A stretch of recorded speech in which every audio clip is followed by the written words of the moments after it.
ಊಟದ ನಂತರ 2 ನಿಮಿಷ ವಾಕಿಂಗ್ ಮಾಡೋದು ಎಷ್ಟು ಒಳ್ಳೆಯದು ಗೊತ್ತಾ? ಇಂದಿನ ಗಡಿಬಿಡಿ ಜೀವನ ಶೈಲಿಯಲ್ಲಿ ವ್ಯಾಯಾಮಕ್ಕೆ ಸಮಯನೇ ಸಾಕಾಗೋದಿಲ್ಲ. ಆದರೆ ಇಡೀ ದಿನದಲ್ಲಿ 2 ನಿಮಿಷ ನಡೆಯೋಕೆ ಎಲ್ಲರಿಗೂ ಸಮಯ ಸಿಗಬಹುದು. ಆ ಸಮಯ ಯಾವುದು? ಎಷ್ಟು ಸಾವಿರ ಹೆಜ್ಜೆಗಳ ನಡಿಗೆ ಮಾಡಬೇಕು ಅನ್ನೋದನ್ನು ನೋಡೋಣ. ಆಹಾರವನ್ನು ತಿಂದ ತಕ್ಷಣ ನಿಮ್ಮ ರಕ್ತದಲ್ಲಿನ ಸಕ್ಕರೆ ಮಟ್ಟವು ಹೆಚ್ಚಾಗುತ್ತದೆ.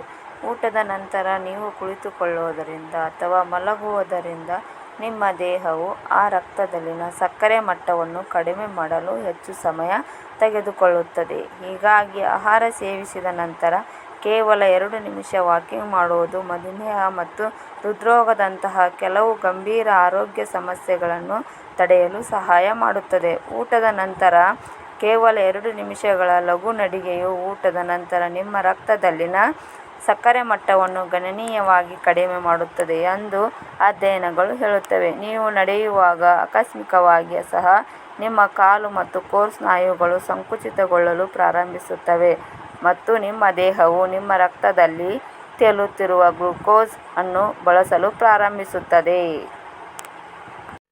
ಊಟವಾದ 60 ರಿಂದ 90 ನಿಮಿಷಗಳ ಒಳಗೆ ಅಥವಾ ಸಾಧ್ಯವಾದಷ್ಟು ಬೇಗ 2 ನಿಮಿಷ ವಾಕಿಂಗ್ ಮಾಡುವುದನ್ನು ಪ್ರಾರಂಭಿಸಿ. ಊಟವಾದ ನಂತರ ನೀವು ಬೇಗನೆ ಚಲಿಸಿದಷ್ಟು ರಕ್ತದಲ್ಲಿನ ಸಕ್ಕರೆಯ ಏರಿಕೆಯನ್ನು ಸಮತಟ್ಟಾಗಿಸುವಲ್ಲಿ ಅದು ಹೆಚ್ಚು ಪರಿಣಾಮಕಾರಿಯಾಗಿದೆ.